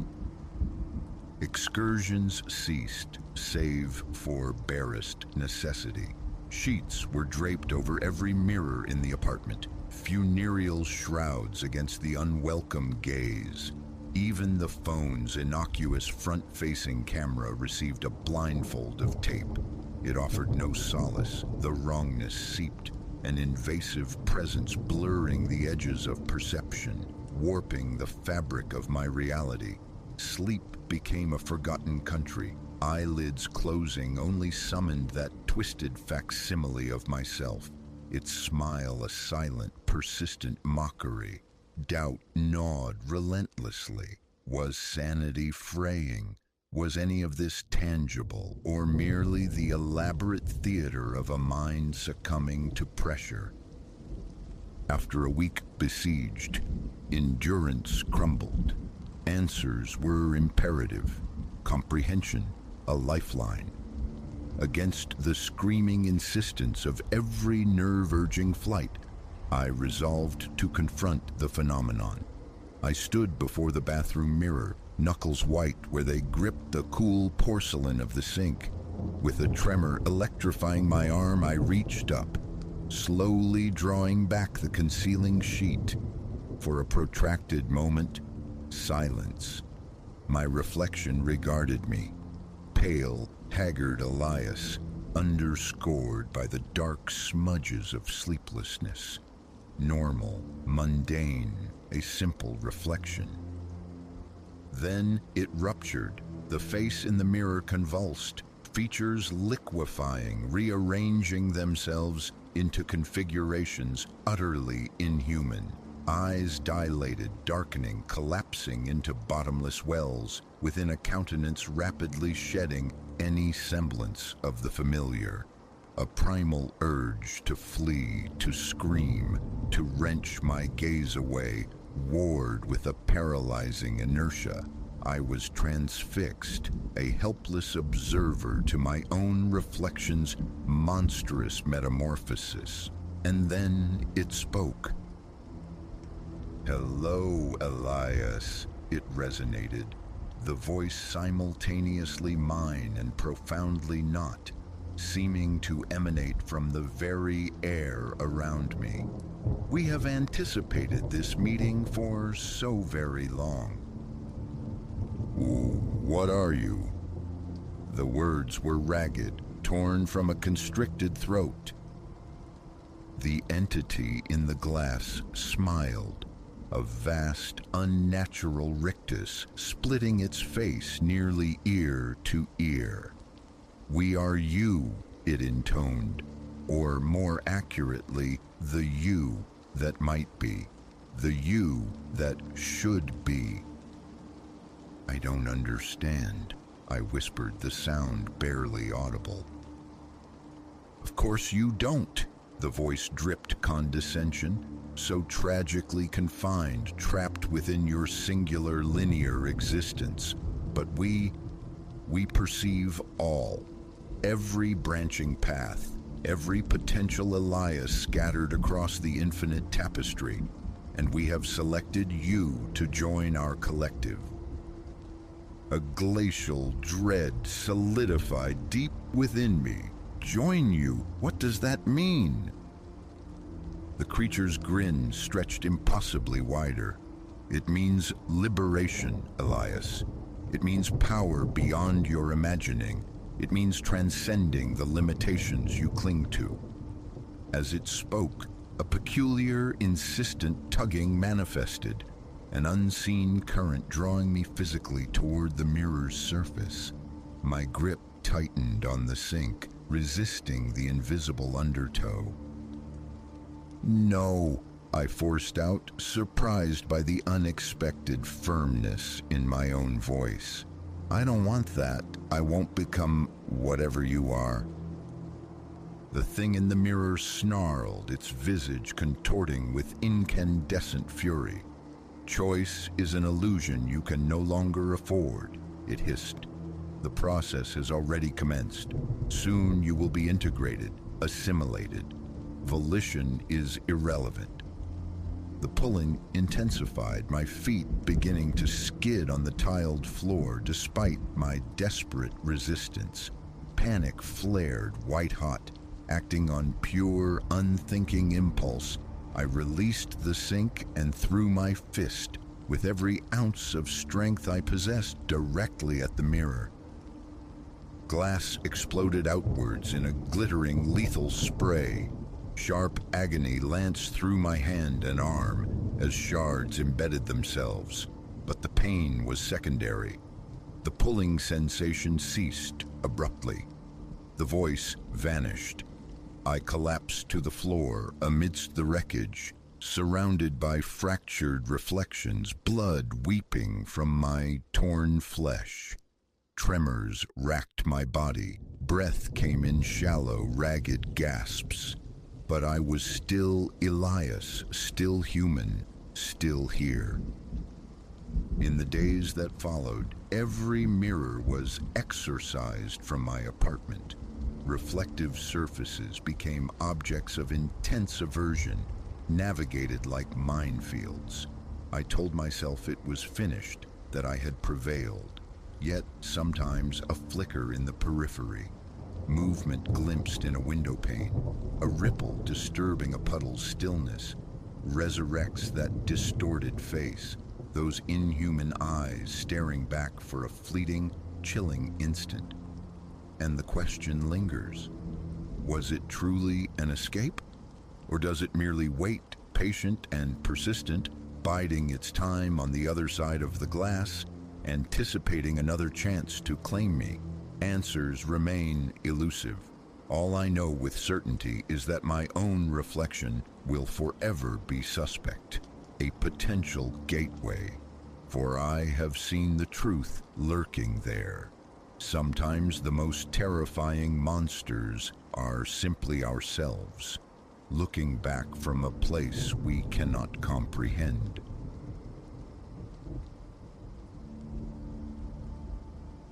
Bare weeks stitched into my tenure here, at this husk of a factory that seemed determined to decay upright. Even viewed from the street, it's a rust-weeping behemoth, its corrugated metal roof sighing like old lungs with every stray gust. The first time I crossed its threshold, the air itself felt antique, thick with the cloying perfume of stale oil and the ghosts of metal filings. A stint, I'd thought.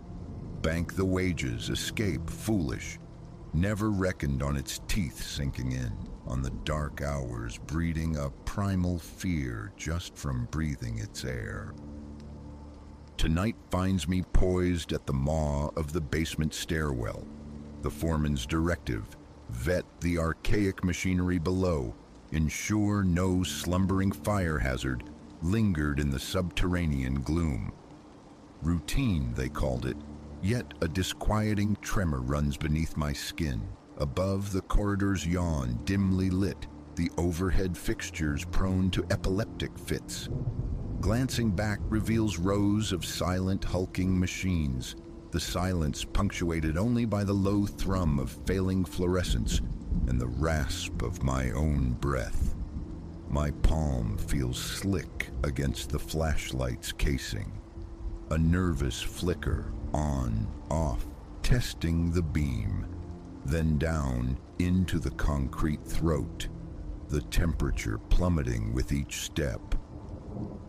The portal below is thick steel, groaning its ancient protest as I heave it open, a sound suggesting years of stillness. The atmosphere inside is heavier, denser, not mere dust, but a subterranean miasma, damp concrete, fossilized grease, and something else. An unplaceable, cloying undertone that coats the tongue. I swallowed hard, stepped across the threshold. My flashlight's beam sliced the darkness, illuminating a corridor festooned with pipes snaking across the ceiling, valves seized solid by blooms of rust. Walls of dull, water-stained gray loomed, the floor beneath uneven, littered with metal scraps and the splintered remains of crates shoved into corners. A few paces in, the door behind me crashed shut, a detonation that jolted my heart against my ribs. I spun back. Silence. The heavy door stood inert. Testing the knob, I found it yielded easily, unlocked. A slow, deliberate inhale, chasing calm. Just a job, I reminded myself. A simple check. Forward again, stepping carefully over a tangle of wires snaking across the floor. My flashlight sputtered, a quick tap, and its frail eye stabilized. The corridor bled into a larger cavern populated by dormant titans. Immense presses standing like iron sentinels, lathes shrouded in grimy canvas. A persistent dripping echoed, its source elusive, ricocheting off unseen metal surfaces. I reached the first press, a machine as tall as I am, its massive frame skeletal in the beam, a heavy lever fused to its side. Paint flaked away like sunburnt skin. Dust lay thick as velvet everywhere. Instructions swam in my head. Check for loose parts, damage, potential ignition points. Setting the flashlight down momentarily, its beam painting an oblique stripe on the concrete, I tried the press handle.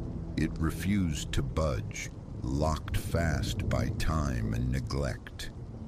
Old grease coated the hinges, thick and black, but everything seemed irrevocably seized. While crouched there examining the base, I heard it, a sound like footsteps shuffling on the concrete behind me. Close. I froze, every muscle drawn taut as wire. Slowly, agonizingly, I swiveled my head. Nothing, just the faint, lonely glow of my flashlight on the flank of the adjacent machine. I straightened deliberately, the air feeling perceptibly colder against my neck. Retrieving the flashlight, I swept its beam in a wide arc, probing the shadows. Empty. I stood listening, straining my ears. Only the rhythmic drip and the faint, deep hum of the building's distant power core. Nerves, I told myself. Old metal contracting, settling pipes. Must be. I pushed onward. The next area lay deeper within the basement's labyrinth. The corridor constricted here, forcing careful navigation around twisted chunks of metal, strewn like industrial bones. My hand brushed against a jagged edge. I hissed a curse, snatching it back just shy of drawing blood. Around more debris, I pressed on. The flashlight flickered again, more urgently this time. I tapped it harder. It died. Blackness slammed down, absolute and suffocating, impenetrable. I couldn't see my own hand inches from my face. My throat clamped shut. A tingling numbness spread through my fingertips. I mashed the switch again and again, frantic, until finally the beam returned. A weak, hesitant, sputtering glow. Relief washed over me, thin and cold, doing little to slow the frantic hammering in my chest. I emerged into a wider repository, a charnel house of forgotten equipment. Shelves lined the walls, sagging under the weight of defunct gear and fractured tools. Coils of wire lay like metallic serpents beside rusted saw blades and dented metal boxes, everything draped in dust's egalitarian shroud. No overhead lights functioned down here, or perhaps they never had. My flashlight beam, the sole intruder in this Stygian realm, stretched shadows into monstrous dancing shapes on the walls. Every footstep seemed to boom in the oppressive silence. I kept expecting something, someone, to detach itself from the deeper darkness ahead or behind. But there was no movement, nothing overt. Then, passing a row of towering shelves, I caught it in my peripheral vision. A shape, something that seemed bent, twisted, malformed. My heart leaped, threatening to batter its way out of my ribcage. I swung the light towards it instantly. Nothing, just a scarred metal support beam, standing stark in the sudden illumination. My breathing turned ragged. I fought for calm, but my hands trembled, shaking the beam. I scanned the room again, desperately seeking another presence. The air felt thick with watching, with a palpable wrongness. Every instinct screamed retreat, yet the unfinished task, the specter of the foreman's disapproval, held me tethered. A side chamber beckoned, this one choked with the guts of the factory's electrical past. Old panels, banks of circuit breakers long dead. I entered cautiously. The floor crunched underfoot, littered with the glass remnants of shattered overhead bulbs. I picked my way through, trying to minimize the noise. A panel on the wall bore a label bleached illegible by time and damp. Curiosity overriding caution, I opened it just to check. Mostly empty fuse sockets and nests of disconnected wires stared back.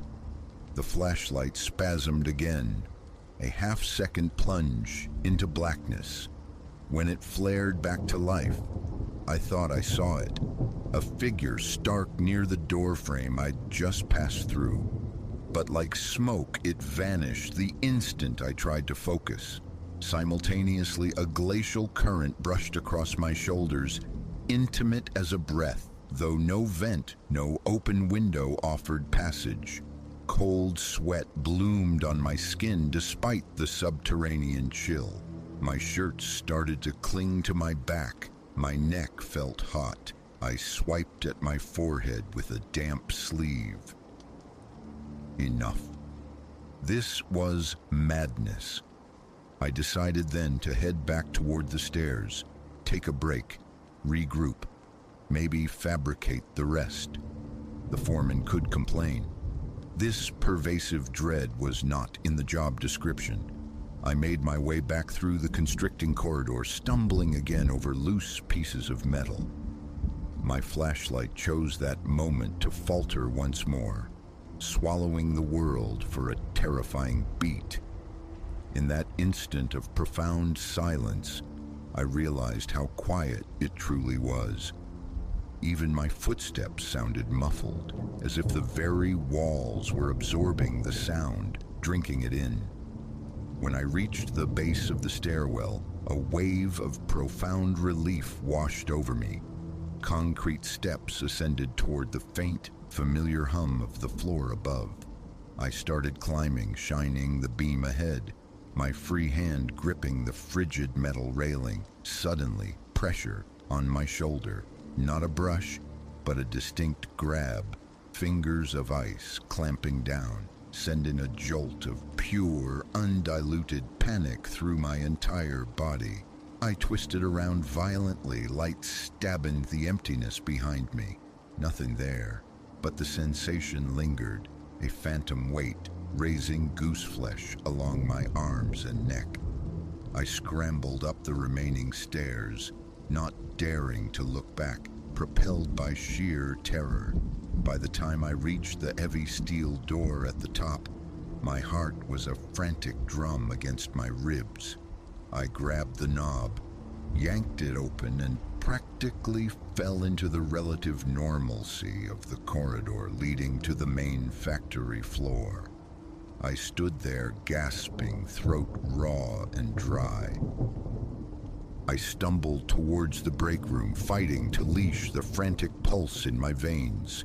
Inside, the ubiquitous fluorescent light flickered overhead, casting jerky shadows.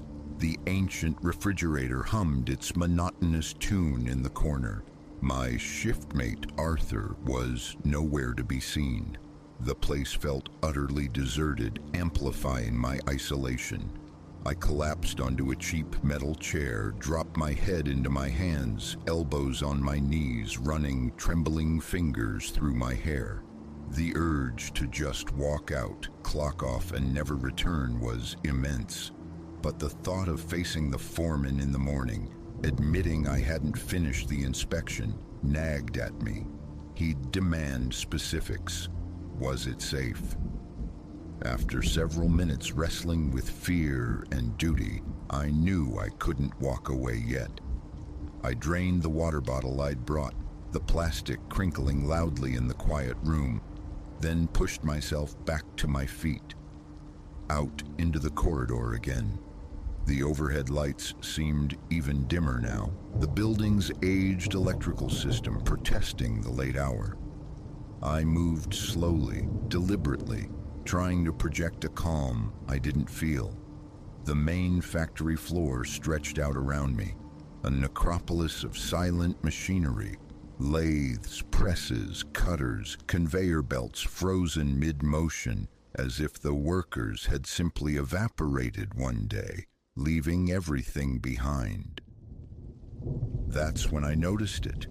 A second staircase descending into darkness, tucked away beyond a haphazard stack of wooden crates. The foreman hadn't mentioned this one. It wasn't on the mental map he'd given me. I hesitated. A powerful instinct urged me to ignore it, to pretend I hadn't seen it. But another part, fueled perhaps by a morbid curiosity or the simple, stupid need for thoroughness, knew I'd forever wonder if I didn't check. I walked over, pushed the obstructing crates aside. They shifted with a screech of dry wood on concrete, and aimed my flashlight down the steps. Pitch black yawned below. The air that breathed out from the opening felt colder, heavier, more ancient than anywhere else. I took a moment, gathered what fractured courage remained, then began the descent. The wooden steps groaned ominously under my weight, each tread stirring up clouds of dust that swirled thickly in the torch beam. Clearly, no one had trod here in a very long time. At the bottom, I saw old machine parts piled haphazardly in corners, some partially disassembled, looking like the bones of mechanical beasts. The corridor stretched farther than the first basement area, plunging into an oppressive darkness that my struggling flashlight beam seemed barely able to dent, the light looking weaker, yellower than before. I gripped it tighter, a fresh wave of anxiety washing over me. What if it died again down here? My footsteps echoed with unnerving clarity, and I heard it again. That faint dripping, a slow, steady, wet metronome counting out the seconds in the dark. I tried to follow the sound, thinking vaguely of a broken pipe, a source for the damp smell. I passed skeletal metal cabinets with doors hanging open like broken jaws, thick coils of cable resembling petrified snakes, toolboxes scattered like forgotten luggage. Some corners were choked with collapsed wooden crates, their broken planks bristling with rusty nails. Everything felt utterly abandoned, forgotten, as if this section had been deliberately sealed off and left to rot long ago. Then I heard the footsteps behind me, not the tentative shuffling from before. These were heavier, more deliberate, solid footfalls on the concrete matching my pace exactly. I stopped. They stopped. My pulse hammered so violently I felt it throbbing in my ears, a deafening internal rhythm. Slowly, heart climbing into my throat, I turned around, sweeping the flashlight beam back down the corridor. Empty, utterly empty. Just the faint, greasy reflection of the light on scattered metal scraps and damp patches on the wall. I was breathing fast, shallow gasps, trying to steady myself, but the suffocating feeling of being watched, of being followed, wouldn't leave. It intensified, pressing in from all sides. I kept moving, faster now. My mind screamed at me, "Hurry up. Get this over with, just a quick look around, and then get out." I just wanted to reach the end, confirm it was empty, and retreat. As I pushed deeper, the corridor opened into a wide, cavernous storage room. Hulking, unfamiliar machines were pushed against the walls, some visibly missing crucial parts, looking cannibalized. I saw a stack of heavy gears on a dusty shelf, like metallic vertebrae, and a few long metal rods lying on the floor. My flashlight flickered, convulsed, and died. This time, the darkness felt absolute, viscous. In the pitch black, I stood paralyzed, heart hammering against my ribs like a trapped bird. And then I felt it brush past my arm. Not a draft, but something focused, deliberate, a distinct sensation of cool air displacement, as if a figure had just slipped silently by me in the dark. The flashlight flickered back to life, weak but functional. I whipped it around, beams stabbing frantically, scanning every inch of the room, and I saw it. Near a hulking, shadowed machine on the far side of the room, a dark silhouette. Its limbs looked wrong, twisted at unnatural angles.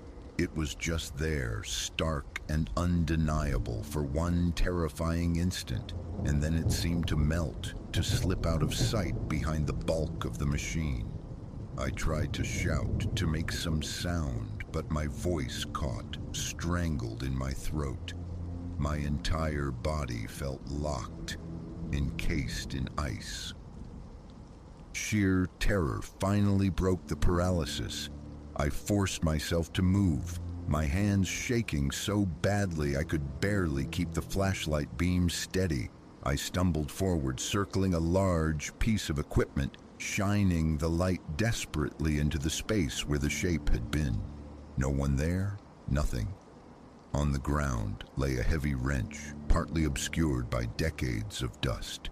Nearby, a torn piece of dark cloth was snagged on a sharp metal edge, fluttering slightly in a breeze that didn't exist.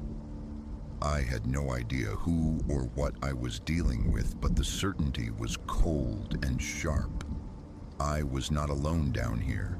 Survival instinct took over. All thoughts of the inspection vanished. I just wanted to leave. I began backing away, keeping my flashlight aimed toward the area where I'd seen the figure, constantly glancing over my shoulder, unsure which direction posed the greater threat. My breath came in short, painful gasps. My thighs felt weak, watery. My head pounded with adrenaline and fear. I made my way back towards the corridor, towards the stairs, moving as fast as I dared, without breaking into a blind run. The corridor stretched out, seeming longer now. The only sound I could hear was my own ragged breathing and the frantic thud of my footsteps, until I reached the base of the stairs. That's when I heard it, loud and clear behind me, a scraping noise, metal dragging heavily on concrete. I spun around, flashlight beam lancing into the darkness. The beam landed on a row of crates, a rusted metal cylinder. Everything was still, silent. I climbed the stairs, panic of physical force pushing me onward. I was breathing through my mouth, trying desperately not to lose control completely. Each wooden step felt like it took an eternity to surmount. When I finally reached the top, I flung the door open without looking back. The hallway above was silent, the main factory floor still and dead. I headed straight for the main stairwell, the one leading towards the blessed exit. My footsteps echoed too loudly in the cavernous space, each one seeming to announce my panicked flight. I kept looking back over my shoulder, expecting pursuit. I was sweating again heavily, my hands slick on the flashlight casing. Up the concrete stairs to the factory's main entrance. The big steel doors at the front were locked at night, but I had a key. I fumbled with it in the lock, my fingers clumsy, dropping it once onto the grimy floor. Snatching it up, I finally managed to slide it into the lock, turned it, and shoved the heavy door open. The cool night air hit my face like a benediction. I stood there for a moment on the threshold, just breathing it in. Deep, ragged gulps. My heart was still pounding violently, and I felt dizzy, lightheaded. I turned around, compelled to look back into the factory's dark maw.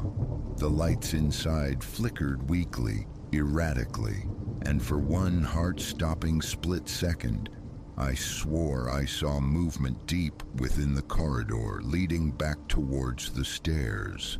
A flicker of shadow, a suggestion of form. Then it was gone.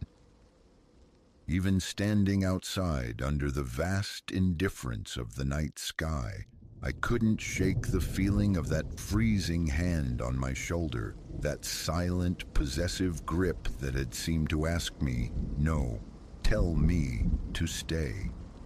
I locked the heavy door behind me, the click of the tumblers echoing unnaturally loud in the stillness. I walked quickly across the empty, cracked asphalt of the parking lot, the sound of my own footsteps startlingly loud. Reaching my car felt like reaching sanctuary.